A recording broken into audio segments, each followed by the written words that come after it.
De perdão em perdão, você será transformado na pessoa que deve tornar-se. Sempre que errar, admita-o. Sofrimento é um ambiente inevitável, mas sofrer é um verbo que você não precisa conjugar. São frases que você encontra no livro Pare de Conjugar o Verbo Sofrer, escrito por Ariovaldo Ramos. Um livro diferente para fazer diferença diante do sofrimento. Confiar, revolucionar, amar, lutar, perdoar e esperar. São palavras que devem estar à frente de quem passa por um problema. O autor propõe um novo estilo de vida diante do sofrimento. Venha conferir. O lançamento em São Paulo será na Igreja Batista de Água Branca, IBAB, dia 24 de abril, às 8 da noite. No dia, o livro terá um preço promocional de R$30. Pare de conjugar o verbo sofrer.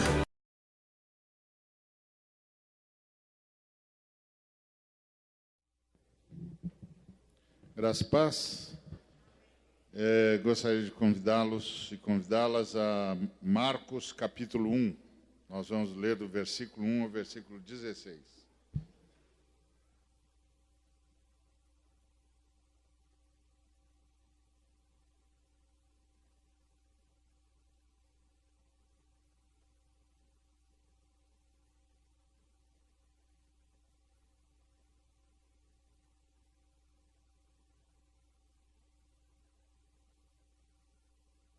Princípio do Evangelho de Jesus Cristo, Filho de Deus, conforme está escrito na profecia de Isaías. Eis aí, envio diante da tua face o meu mensageiro, o qual preparará o teu caminho. Voz do que clama no deserto, preparai o caminho do Senhor, endireitai as suas veredas. Apareceu João Batista no deserto, pregando o batismo de arrependimento para a remissão de pecados. Saíam a ter com ele toda a província da Judéia e todos os habitantes de Jerusalém, e, confessando os seus pecados, eram batizados por ele no Jordão. As vestes de João eram feitas de pelos de camelo. Ele trazia um cinto de couro e se alimentava de gafanhotos e mel silvestre. E pregava, dizendo: após mim vem aquele que é mais poderoso do que eu, do qual eu não sou digno de, curvando-me, desatar-lhe as correias das sandálias. Eu vos tenho batizado com água, ele, porém, vos batizará com o Espírito Santo. Naqueles dias veio Jesus de Nazaré da Galiléia e por João foi batizado no rio Jordão. Logo ao sair da água, viu os céus rasgarem-se e o Espírito descendo como pomba sobre ele. Então, foi ouvida uma voz dos céus: Tu és o meu Filho amado, em ti me comprazo. E logo o Espírito o impeliu para o deserto, onde permaneceu 40 dias, sendo tentado por Satanás.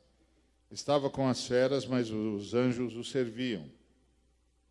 Depois de João ter sido preso, foi Jesus para a Galiléia, pregando o Evangelho de Deus, dizendo: o tempo está cumprido e o reino de Deus está próximo.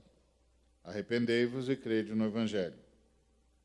Caminhando junto ao mar da Galiléia, viu os irmãos Simão Pedro e André, que lançavam a rede ao mar, porque eram pescadores. Disse-lhes Jesus: vinde após mim, e eu vos farei pescadores de homens.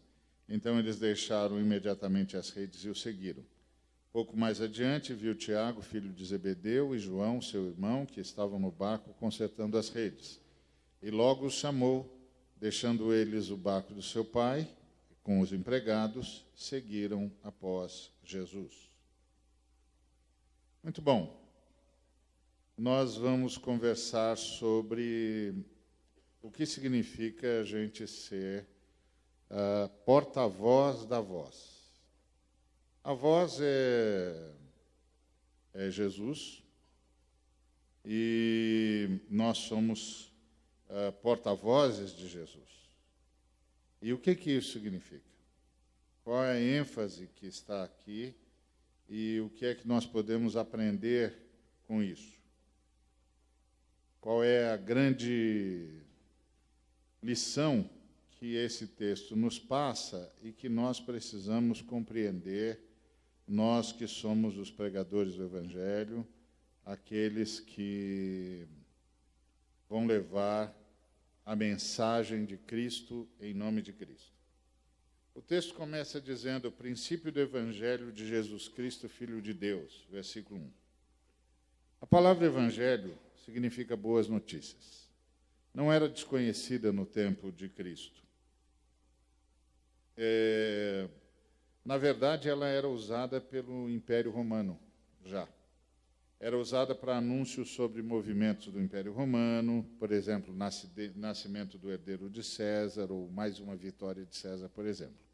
A palavra evangelho não era uma palavra desconhecida, era uma palavra comum, que os romanos usavam quando queriam dar as notícias do reino. Então, eles entendiam que todas as notícias do reino eram boas notícias.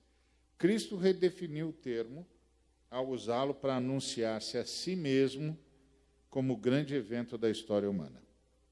Então, Cristo pegou o termo que os romanos usavam para falar do império e passou a usá-lo para falar de si mesmo, daquilo que ele trazia, da mensagem que ele trazia.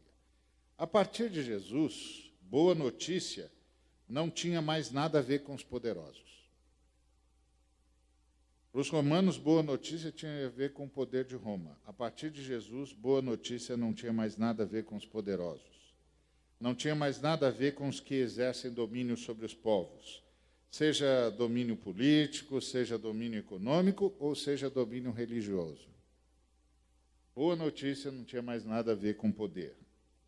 Boa notícia passou a ser o comunicado de todos os atos e práticas de serviço ao próximo, com o objetivo de resgatar o ser humano de todas as trevas e de recuperar a dignidade dos homens aviltados e despossuídos em todos os sentidos, tendo em vista a igualdade e a justiça. Jesus mudou o conceito do termo. Depois de Jesus, boa notícia não tinha mais a ver com poder, tinha a ver com serviço.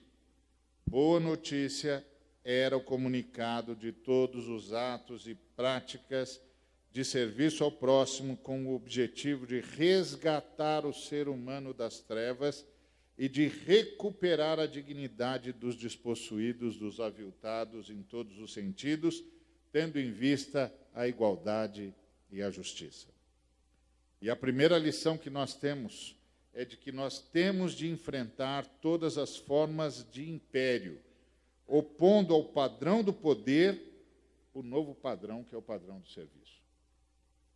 Então, baseado no versículo 1, a grande lição que nós temos é: temos de nos opor aos impérios, a todos os impérios que estão privilegiando o poder em detrimento do serviço. Temos de privilegiar o serviço a Deus, o serviço aos seres humanos, porque é isso que Jesus chama de boa nova. Boa nova é o que resgata o ser humano, o que presta serviço ao ser humano, o que resgata o despossuído, o aviltado, e tira o homem das trevas e tira as trevas dos homens. No versículo 2, como está escrito na profecia de Isaías: eis aí envio diante da tua face o meu mensageiro, o qual preparará o teu caminho. O mensageiro de Deus iria preparar o caminho do Messias. Assim como não havia lugar na hospedaria para o menino Jesus, também não havia caminho para Cristo passar e se fazer conhecido no meio do seu povo. E isso é muito estranho, porque Israel, assim como todas as instituições de Israel, só existiam para que o Messias pudesse vir e se manifestar. Não só a Israel, como a toda a humanidade. Mas as instituições são corruptíveis. Os que se acham donos do poder corrompem as instituições para suas próprias más intenções. Deus, através de nós, os elege para um fim, mas eles subvertem a finalidade para a qual foram eleitos e, de caminho para a salvação, se transformam em algozes do Salvador. Portanto, a primeira comunicação que nos é dada por esse texto é que nada do que estava estabelecido serviria como caminho para o ungido de Deus. Todo um povo que foi formado para trazer Deus já não era mais caminho para Deus. Todo o povo que foi formado para trazer a criança prometida em Gênesis 3,15 já não era mais caminho para o Salvador do mundo. O caminho do Filho de Deus é outro. E a construção do caminho do Filho de Deus implica na desconstrução de tudo que está dado, porque o que estava posto já não era mais o que deveria ser. Então, quando o que está posto não é mais o que devia ser, tem de desconstruir isso e levar tudo ao seu papel, e o seu papel é ser caminho por onde Jesus Cristo possa passar e atingir o coração dos homens e libertar os homens espiritual e socialmente. Deus não foi pego de surpresa lá em Israel. Ele apenas decidiu por outra construção. Deus abriu mão dos poderosos. Deus abriu mão dos poderosos. Nós temos de enfrentar o que está posto, porque o caminho de Cristo não passa pelo estabelecido por aqueles que estão no controle. O caminho de Cristo passa pelo compromisso de Deus para com os pobres, os necessitados e os angustiados.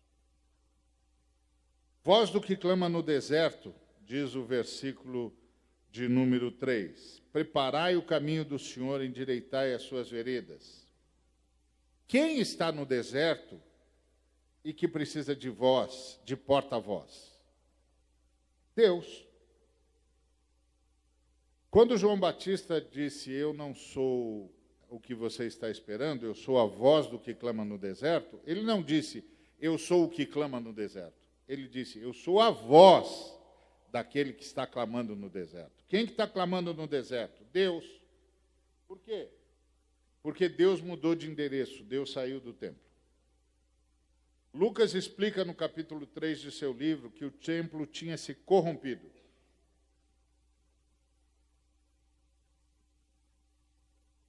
O templo tinha se corrompido porque haviam 2 sumos sacerdotes, que é uma contradição de termo. Anás e Caifás são chamados por Lucas, no capítulo 3, nos primeiros 3 versículos, de sumos sacerdotes. Não pode haver sumos sacerdotes. Só pode haver um sumo sacerdote. Mas ele não só chama os 2, como nomeia, sendo Anás e Caifás sumos sacerdotes. O que tinha acontecido? Anás, um camarada esperto e populista, percebeu o interesse que os romanos tinham em interferir na escolha do sumo sacerdote de Israel e se ofereceu para fazer o meio de campo. Primeiro ele, depois cada um dos seus 5 filhos e finalmente o seu genro Caifás assumiram o sumo sacerdócio. Só que Deus não participa de conchavos. Deus não participa de corrupção. Mesmo que as pessoas jurem estar fazendo isso em nome de Deus e pela sua causa. Então Deus saiu do templo e foi para o deserto. E a lição que nós temos é: enfrentemos todos os que em nome do Senhor fazem conchavos e traições à causa da cruz e praticam a corrupção. Eles estão vazios, como vazio ficou o templo quando Deus mudou de endereço. Tudo que eles fazem não tem sentido algum, como sem sentido ficaram todos os rituais do templo, porque Deus não estava mais lá para apreciá-los ou para recebê-los. A lição desse texto, a lição de João Batista, é que nós temos de enfrentar os impostores, porque Deus tirou deles o amparo. E aí o texto continua: voz do que clama no deserto, preparai o caminho do Senhor, endireitai as suas veredas. Ainda no versículo 3. O Cristo não poderia andar pelos caminhos de Israel. Aquele Israel não servia. Era o caminho do conchavo com os romanos, com os donos do poder. Era o caminho da politicagem. Era o caminho da busca de interesses particulares. Não eram caminhos direitos. Os zelotes escolheram a violência contra os invasores. Os fariseus escolheram a complacência com os dominadores. Os saduceus escolheram a cumplicidade com os opressores. Os publicanos escolheram o serviço aos tiranos, e os essênios escolheram o caminho da fuga, esconderam-se nas cavernas. Esses caminhos não eram direitos, porque não eram os caminhos de Deus. O Salvador não poderia apresentar-se por meio de nenhum desses caminhos. O Messias tem uma mensagem de reconciliação para todos, mas só anda pelo caminho de Deus. Vós, do que clama no deserto, preparai o caminho do Senhor, endireitai as suas veredas. O Senhor parece que não quer outro caminho, e insiste que seja por meio do povo para quem ele se manifestou. Só que eles construíram caminhos tortuosos. Deus, então, levantou uma voz para endireitar esses caminhos, não para criar outros, e é por meio da palavra. A palavra criou o mundo. Essa palavra, uma vez ouvida, endireita os caminhos, não das instituições, porque as instituições não têm ouvidos, mas das pessoas. Elas são os caminhos que precisam ser endireitados. Pessoas podem se deixar confundir com instituições e ideologias. E essas instituições e ideologias se tornam óculos das pessoas por meio das quais tudo e todos são enxergados. A voz veio para que esses óculos sejam quebrados e as pessoas só enxerguem pessoas. Apareceu João Batista no deserto, pregando o batismo de arrependimento para a remissão dos pecados. Versículo 4. João Batista era filho de Zacarias, o sacerdote. E Isabel, logo, era ou deveria ser sacerdote, porque ele é filho de sacerdote, tinha de ser sacerdote. Mas ele não estava mais no templo. E ele deveria ser mais, porque Isabel, a mãe dele, segundo o versículo 5 do capítulo 1 de Lucas, era da família de Arão. Para ser sumo sacerdote em Israel, não bastava ser da tribo de Levi. Tinha de ser da família de Arão. Como João Batista era filho de Zacarias, sacerdote, e de Isabel, da família de Arão, o João Batista deveria ser o sumo sacerdote. Só que o sumo sacerdócio estava na mão dos romanos, que por meio de Anás e de todos os que ele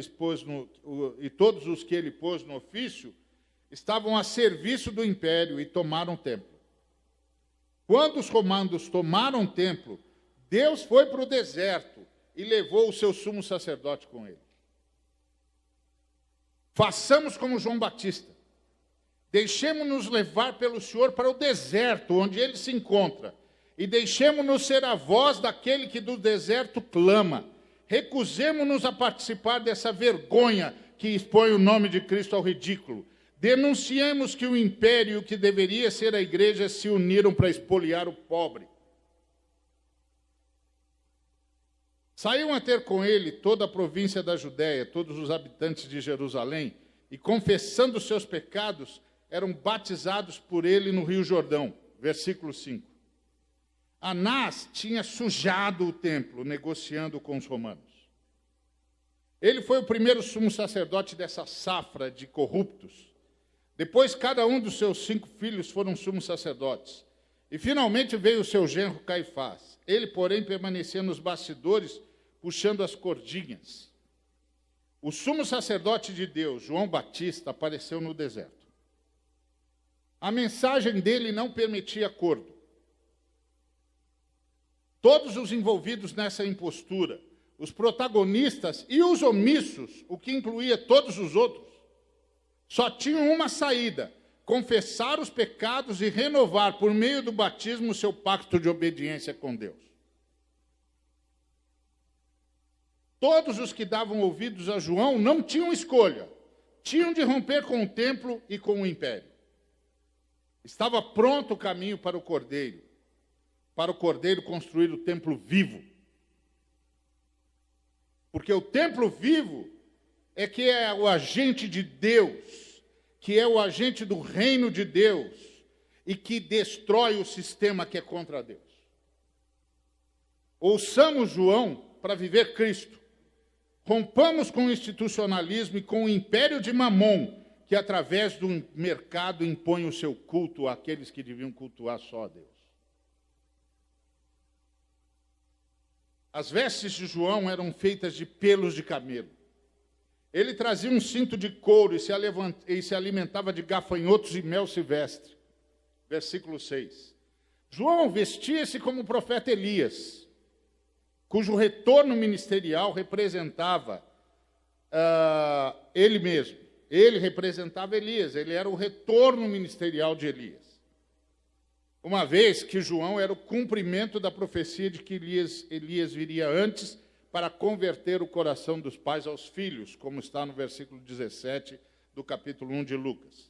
Para além de vestir-se para representar o ministério de Elias, a roupa de Batista era em si uma denúncia à usurpação da função sacerdotal. Por ser o sumo sacerdote, João só poderia vestir as roupas apropriadas à sua posição. Mas como as suas roupas estavam indevidamente sendo usadas por outro, e ele não poderia vestir roupas comuns, as vestes sacerdotais foram substituídas por roupas feitas de pelos de camelo. Por ser o sumo sacerdote, João só poderia comer das comidas apropriadas aos sacerdotes. Mas a sua refeição sacerdotal estava sendo usurpada por outros. Mas, apesar disso, ele não podia comer comidas comuns. Daí, passou a comer gafanhotos e mel silvestre. O profeta veio do deserto, onde provavelmente vivera, protegido pelas comunidades do deserto, até por ser quem era. E porque aquele que estava no deserto clamou contra toda a usurpação da glória e da casa de Deus. João nos ensina o caminho do avivamento. O caminho do avivamento começa com a denúncia que obriga ao arrependimento. João, antes de denunciar com a palavra, denunciava com seu estilo de vida.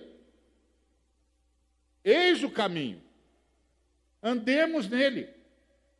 Se o meu e o seu estilo de vida não denuncia o pecado, não denuncia o abuso, não denuncia a adoração a Mamon, a adoração ao poder, o seu estilo de vida e o meu estilo de vida estão contribuindo contra Deus.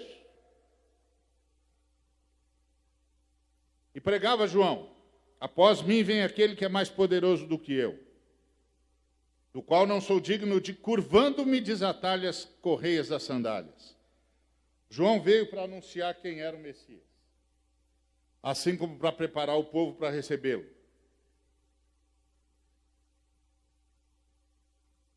Jesus era o poderoso, aquele que faria realidade toda a palavra do profeta. Tudo que anunciamos com Jesus. A lógica do profeta é: com Jesus, tudo. Sem Jesus, nada. Não estamos pregando a revolução pela revolução. Estamos anunciando o reino do poderoso Jesus, aquele que vem para transformar as pessoas e as coisas. Nossa revolução não é política, é a mudança do ser, daí seres humanos novos.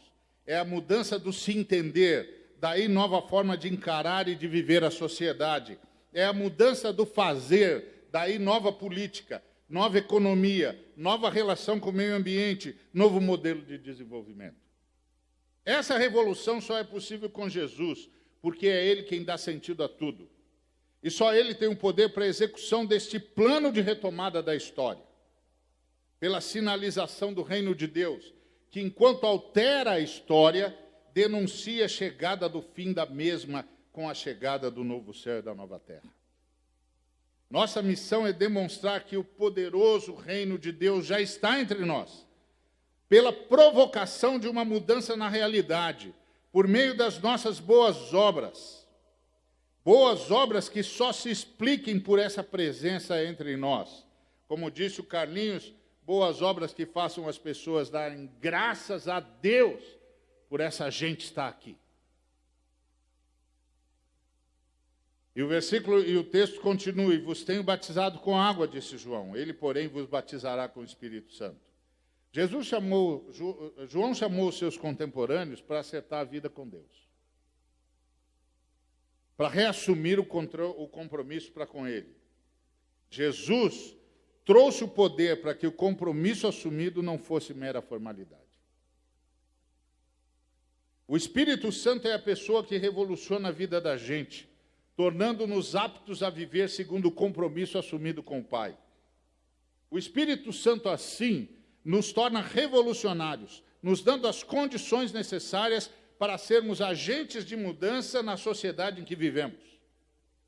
Como fomos mudados, trabalhamos pela mudança de tudo com que nos relacionamos, e nós nos relacionamos com tudo. Aliás, isso faz parte do compromisso que assumimos com o Pai. Assumimos com o Pai o compromisso de sermos agentes de mudança. Mergulhados nessa pessoa, o Espírito Santo, que nos torna agentes do reino de Deus, saiamos a enfrentar tudo o que se opõe à libertação do ser humano, porque a libertação do ser humano para a glória de Deus é o grande propósito do reino. Naqueles dias, veio Jesus de Nazaré, da Galileia, e por João foi batizado no Rio Jordão, versículo 9.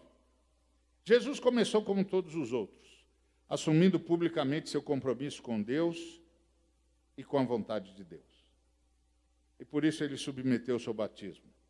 Ele não o necessitava, porque sempre estivera submisso ao Pai, mas foi dar testemunho público disso.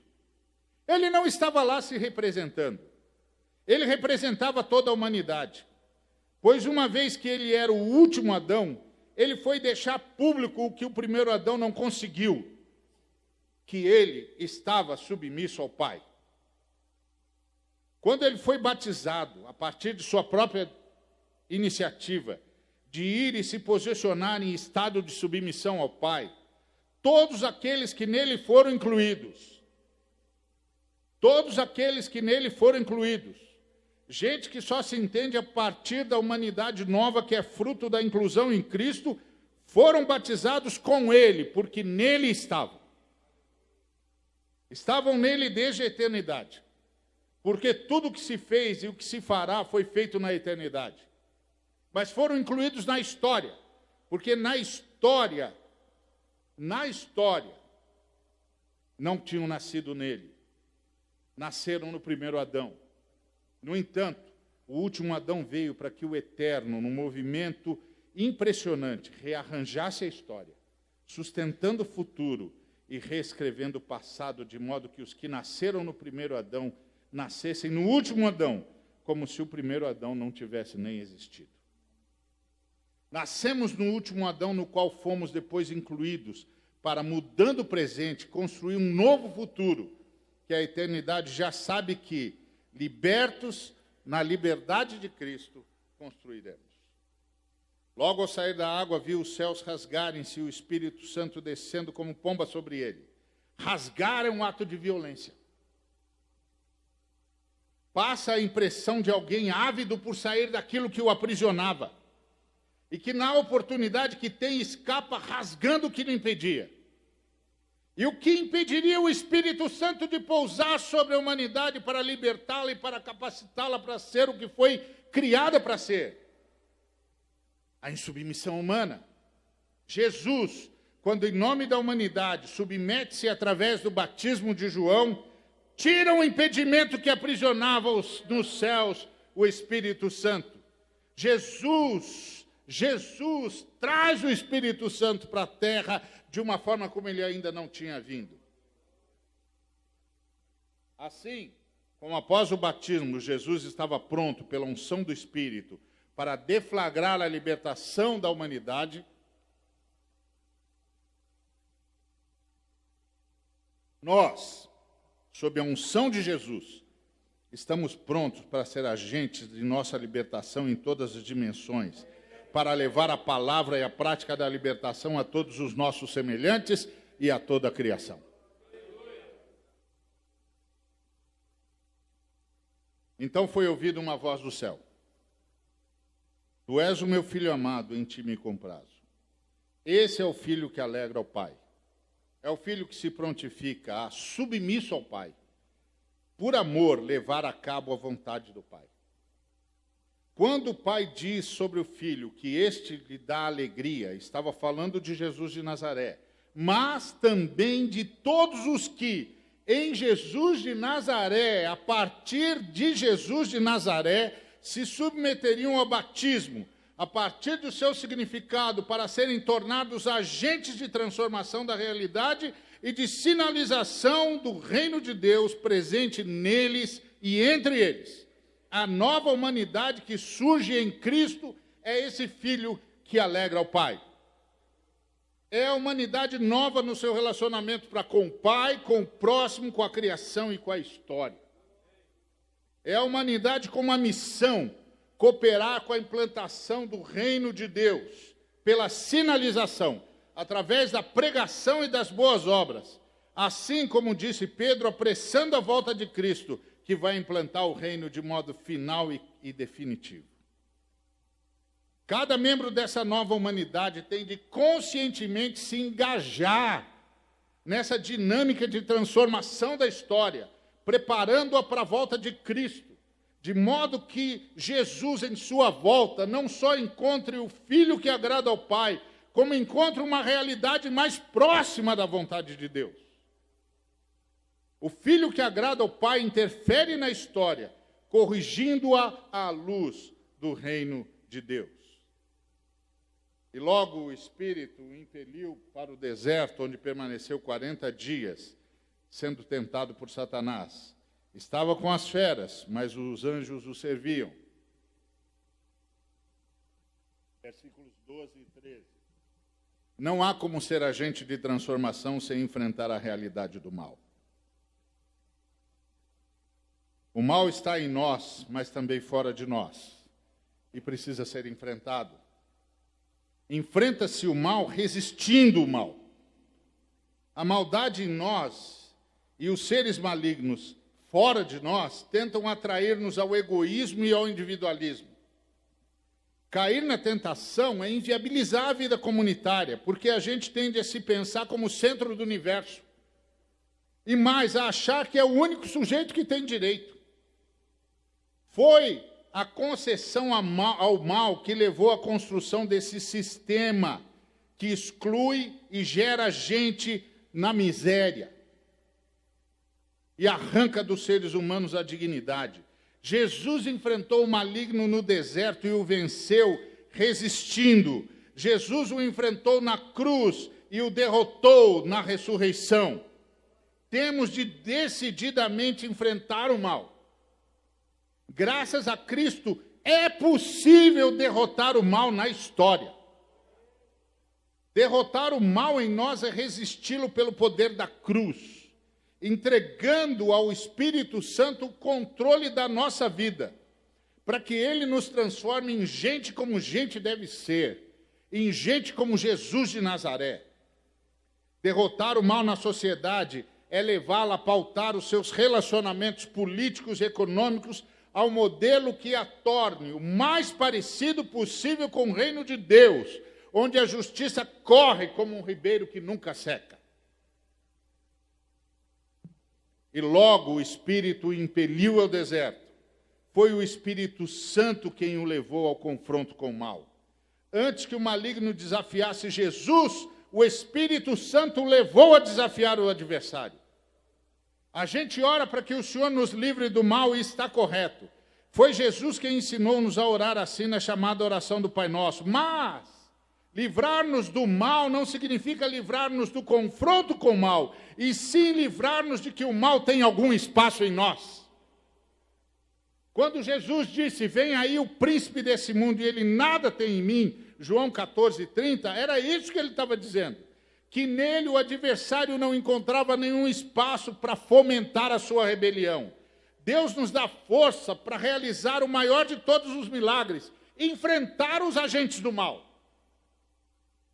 Como disse Chesterton, o problema da humanidade não é explicar o mal, é explicar o bem. E esse é o grande milagre. Em meio a tanta maldade, o Espírito Santo manifesta o bem. Como? Porque o mal não tomou conta de tudo, uma vez que o mal não respeita nada. Por isso, nosso maior trunfo é a possibilidade de enfrentar os agentes da maldade e enfrentar a maldade que está em nós. Deus fez o melhor por nós, quando ao invés de nos livrar do confronto com o mal, o que só poderia fazer se desconsiderasse o nosso arbítrio, nos deu força para enfrentá-lo, de tal modo que o Espírito, ao contrário de nos municiar para enfrentar o adversário quando do seu ataque, nos impele a tomar a iniciativa do ataque e do desafio. Somos nós que atacamos o inferno, somos nós que o desafiamos, e as portas do inferno não podem prevalecer diante do ataque da igreja. Tem um montão de gente que diz que o inferno vai nos atacar, mas não vai vencer, porque as portas do inferno não prevalecerão. Ninguém ataca com porta. Porta é instrumento de defesa. Você já viu algum filme de castelo em que os inimigos cercam o castelo e o senhor do castelo diz: pessoal, pega o portão e vai para cima deles? Isso não existe. O que Jesus estava dizendo é: eu vou edificar a minha igreja, e a igreja vai atacar o inferno, e o inferno não vai aguentar o ataque da igreja. O mal não é todo poderoso, o Senhor Jesus Cristo é todo poderoso. E em Cristo podemos desafiar o mal e fazê-lo retroceder, inclusive e principalmente na sociedade. Logo, o Espírito o impeliu para o deserto, onde permaneceu 40 dias, sendo tentado por Satanás. Estava com as feras, mas os anjos o serviam. 40 dias de chuvas no processo do dilúvio. 40 dias para receber a lei. 40 anos para atravessar o deserto. 40 dias para enfrentar o maligno. São ciclos que precisam ser cumpridos. Todo o enfrentamento do mal é como uma epopeia. É a construção de uma nova história. É revolução. Exige determinação, firmeza de propósitos, perseverança. Não pode ser feito sem a ajuda de Deus e sem a ajuda dos anjos. É uma luta contra a possibilidade de ser corrompido. É uma luta contra a possibilidade de corromper. É uma luta contra a possibilidade de ser conivente com a corrupção. É uma luta de resistência e também é uma luta para acabar com toda a corrupção. Um sistema que produz exclusão é fruto da corrupção, do princípio de igualdade entre os seres humanos, do princípio do direito humano e do princípio do direito à dignidade. A corrupção implanta e sustenta a injustiça.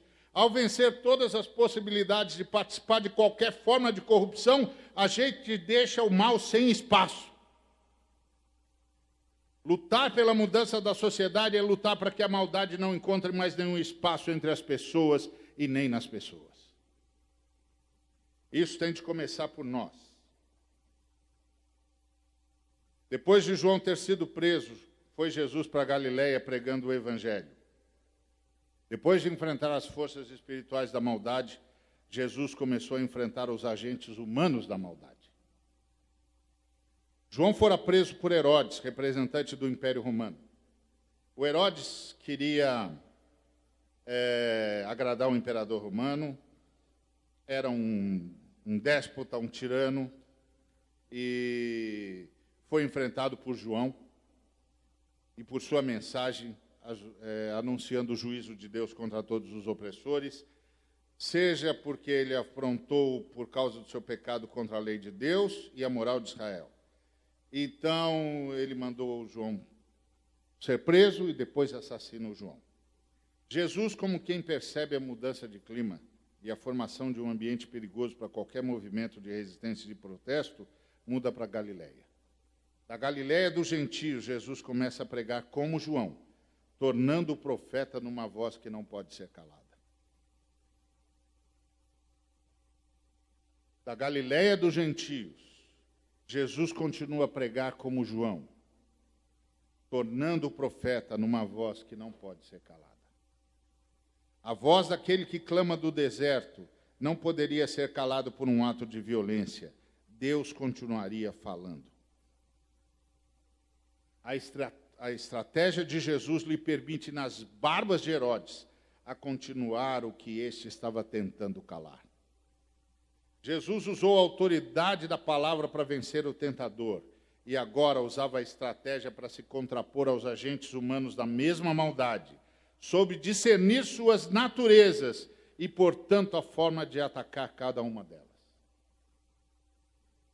Deus tem de continuar falando até que toda ação da maldade seja denunciada e derrotada. E para isso é preciso saber o que se está enfrentando e como enfrentá-lo. Lutar contra o mal é provocar revolução em dois ambientes, é discernir as duas realidades e ser efetivos em ambas, a realidade espiritual e a realidade humana. O tempo está cumprido e o reino de Deus está próximo. Arrependei-vos e crede no Evangelho. Versículo 15. Depois da prisão de seu primo, Jesus, de dentro dos domínios de Herodes, o algoz de João, retoma a mesma mensagem. Começava o confronto. Na voz de João, o reino ainda era o triunfo de Israel sobre os seus adversários, capitaneado pelo Messias que ele anunciava. Mas na voz de Jesus, o reino era o triunfo de Deus sobre o rebelde e sobre toda a rebelião. Era o resgate da humanidade, o início de uma revolução permanente e a transformação do planeta. No coração da província de Israel, que mais queria agradar aos romanos graças aos interesses do seu reino, Jesus anuncia a chegada de um novo reino. O reino de Deus é uma nova realidade, onde só a vontade de Deus será feita, onde, portanto, haverá o triunfo da justiça. Deus dá, então, uma oportunidade de mudança, de arrependimento para todos, indivíduos, nações e governos. A oportunidade de concordarem com Deus, de que é preciso que haja revolução na vida pessoal, na nação, nas políticas e nos governos, porque só a vontade de Deus deve ser feita. Deus perdoa o passado, mas quer um novo presente com vistas a outro futuro. E Ele mesmo concede poder para que isso ocorra. Deus existe, logo tem um jeito certo de viver, como pessoa e como nação. A boa notícia, que é o significado da palavra evangelho, é essa. A revolução vai acontecer. O melhor que cada um tem de fazer é engajar-se nela o mais rápido possível. Caminhando junto ao mar da Galileia, viu os irmãos Simão e André.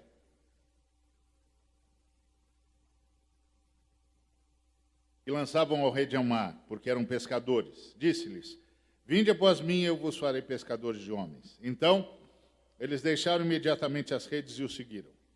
Pouco mais adiante, viu Tiago, filho de Zebedeu, e João, seu irmão, que estavam no barco consertando as redes. E logo os chamou. Deixando eles no barco, a seu pai Zebedeu com os empregados, seguiram Jesus. Jesus chama os homens de seus ofícios para serem pescadores de homens. Eles eram pescadores por profissão. Sabiam tudo sobre o seu ofício. Sabiam reconhecer quando era tempo bom para pesca. Sabiam localizar os cardumes segundo as espécies. Enfim, nada havia de secreto no mar e no caminho dos peixes para eles. Jesus os chama para fazer o mesmo em relação aos seres humanos.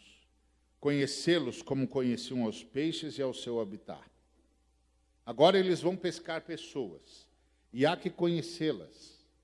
Conhecê-las e as suas circunstâncias.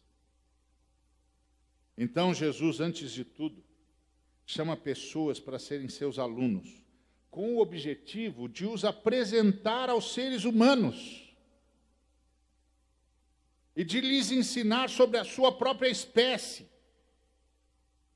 para que a compreendam e, portanto, compreendam as suas circunstâncias, para que possam entender a beleza e a tragédia humana.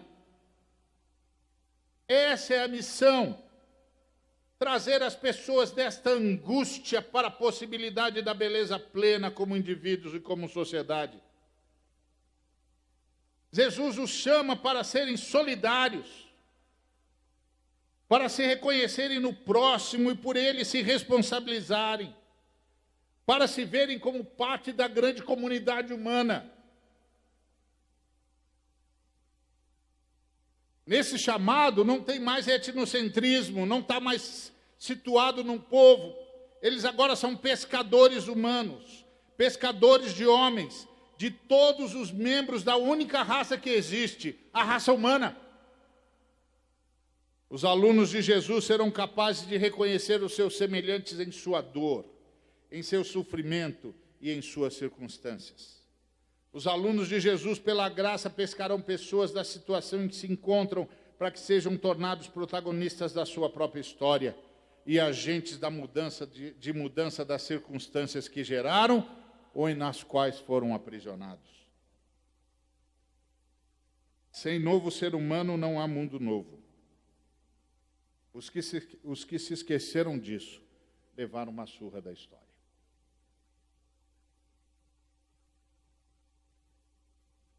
Nós somos porta-vozes de Jesus que tem esse projeto.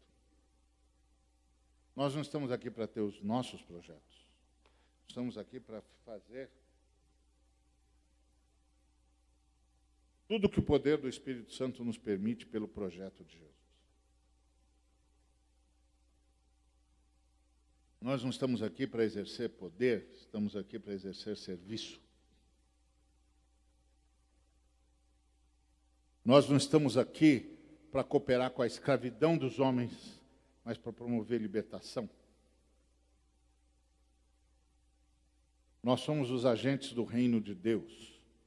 Nós somos a igreja. Nós vivemos para fazer jus à palavra de Deus. Esse é o meu filho amado, que me traz alegria. Que Deus nos conceda a todos nós a consciência de que não somos a voz. Somos porta-vozes da voz. A voz é Jesus. É a palavra de Jesus que liberta, que transforma, que gera uma nova realidade. Como João Batista, nós temos de nos identificar com Deus, que não está nos palácios, está nos desertos.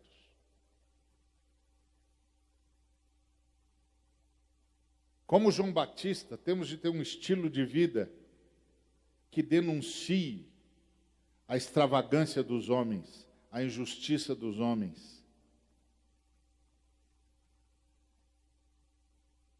Como João Batista, temos que ser aqueles que apontam para Jesus. E como Jesus, temos de nos submeter à vontade de Deus e à direção do Espírito Santo. Como Jesus, temos de nos deixar ser conduzidos pelo Espírito Santo para enfrentar o mal. Dentro de nós e fora de nós. Nas regiões celestiais e na história. Nós enfrentamos o mal nas regiões celestiais orando, intercedendo, clamando, buscando o Senhor em oração. E nós enfrentamos o mal na história, pregando, fazendo boas obras, denunciando, agindo, abrindo caminhos. Caminhos por onde Jesus Cristo possa passar e mudar a realidade que as pessoas estão vivendo. Nós não podemos deixar que as nossas instituições sejam corrompidas.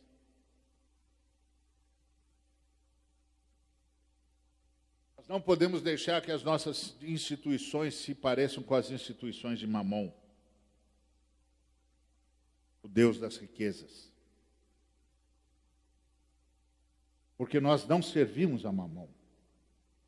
Nós servimos a Jesus Cristo. Nós só adoramos um Deus. O grande problema hoje da igreja é que nós passamos a adorar muitos deuses. Nosso problema é o mesmo do velho Israel, idolatria. Eu soube de um jovem que fazia doutorado nos Estados Unidos, numa das suas grandes universidades, e que disse para o professor o seguinte: eu quero fazer a minha dissertação, minha tese sobre o politeísmo americano.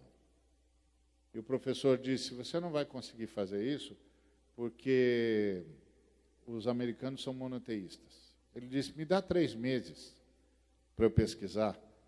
Aí o professor disse: tá bom, te dou 3 meses para você fazer uma pesquisa básica. Se eu aprovar, você ganhou 3 meses. Se eu reprovar, você perdeu 3 meses, porque eu não vou te dar mais tempo. Ele disse: ok. 3 meses depois, ele voltou com uma série de pesquisas cuja síntese é o seguinte: os americanos têm um Deus que é maravilhoso, que é o Deus da igreja, chama Jesus. É maravilhoso, extraordinário, fantástico, cheio de amor, de bondade, de salvação. É um Deus que eu nunca tinha visto nada parecido. Mas quando os americanos vão fazer negócios, eles não seguem o Deus da igreja.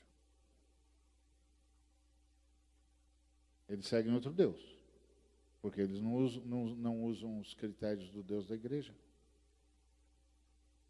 Quando os americanos vão fazer diplomacia, lidar com as outras nações, eles também não seguem o Deus da igreja, não. Seguem outro Deus. Porque o que eles fazem, o Deus da igreja não faria. E muitas igrejas que chamam pelo Deus da igreja, não vivem como o Deus da igreja quer. Eles vivem como outro Deus.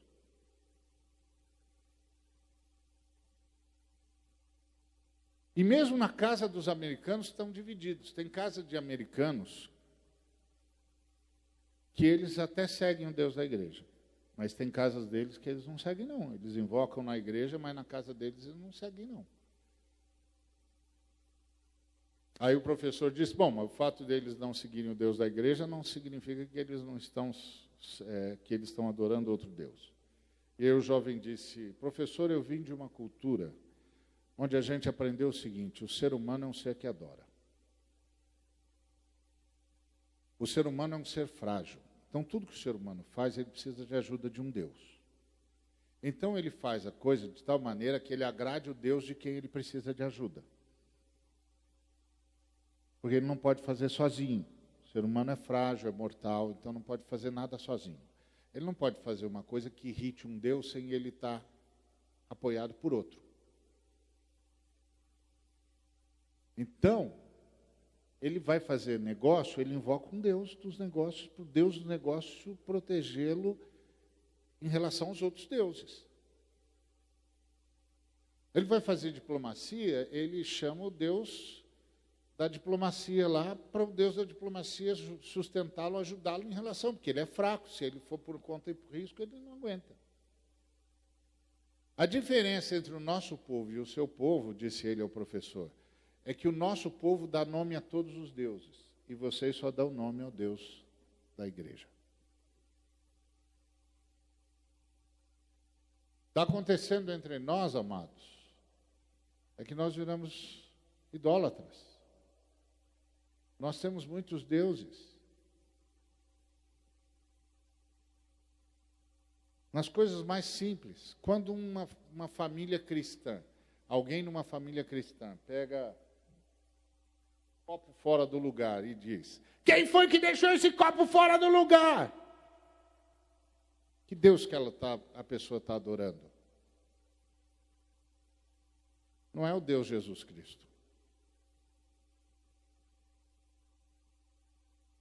O Deus Jesus Cristo nunca faria isso.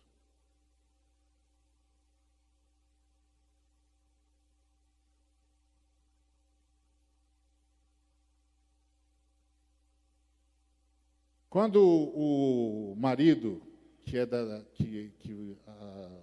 diz ser adorador do Deus Jesus Cristo, não presta mais atenção na esposa, que Deus que ele está adorando? Não é o Deus Jesus Cristo, porque o Deus Jesus Cristo prestaria atenção sempre. O Deus Jesus Cristo não perderia um detalhe. Quando o camarada que tem o Deus Jesus Cristo, reconhece que Jesus Cristo é Deus, admite pensamentos pornográficos ou que transformem seres humanos em objeto, que Deus que ele está adorando? Ele não está adorando o Deus Jesus Cristo, porque o Deus Jesus Cristo não pensa essas coisas e não permite isso.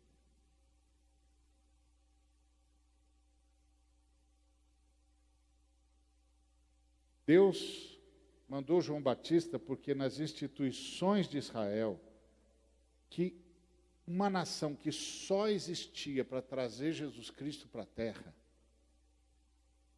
Lembra que Israel tem uma missão diferente da nossa. A missão de Israel era uma missão na história para o bem da humanidade. E a nossa missão é uma missão na humanidade para o bem da história.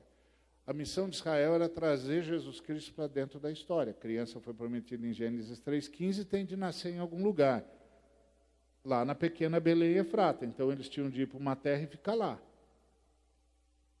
Então a missão deles era uma missão na história, trazer a criança para dentro da história. Por isso que as recompensas deles eram terrenas. A nossa missão é uma missão para a humanidade. Nós temos de levar essa criança que cresceu em graça e sabedoria diante dos homens e cumpriu o seu ministério para toda a sociedade, para toda a humanidade, para todas as etnias, para todos os povos. Por isso que as nossas recompensas são eternas. E a nossa recompensa terrena é criar uma sociedade planetária e solidária. Mas o que foi que aconteceu? Nós abrimos mão da nossa missão porque nós queremos as recompensas de Israel.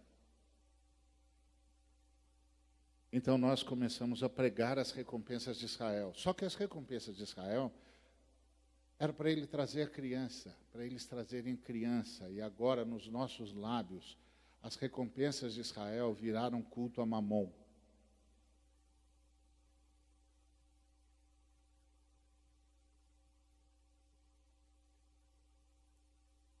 E nós não passamos de meros idólatras, pedindo que Mamon nos abençoe.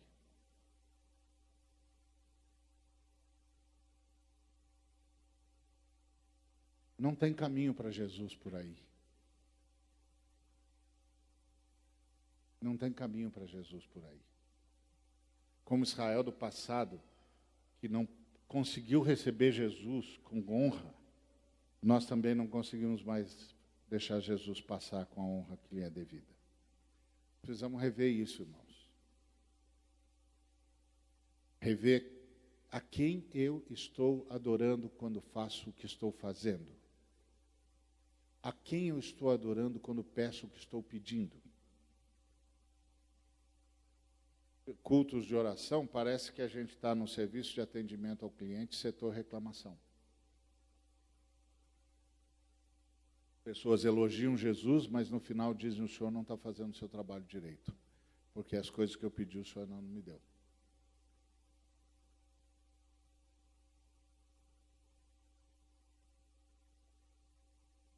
Aí Jesus fica sem caminho para passar. E aí nós não somos mais porta-vozes de Jesus. Cada hora a gente fala por um Deus diferente. Não é à toa que as pessoas não entendem mais quem é que nós somos e o que é que realmente a gente acredita.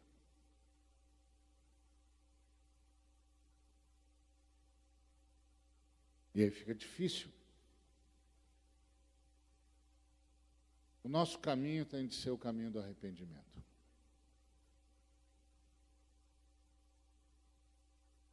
Arrependei-vos, porque é chegado o reino de Deus. Que Deus nos conceda a ocasião de arrependimento.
perdão em perdão, você será transformado na pessoa que deve tornar-se.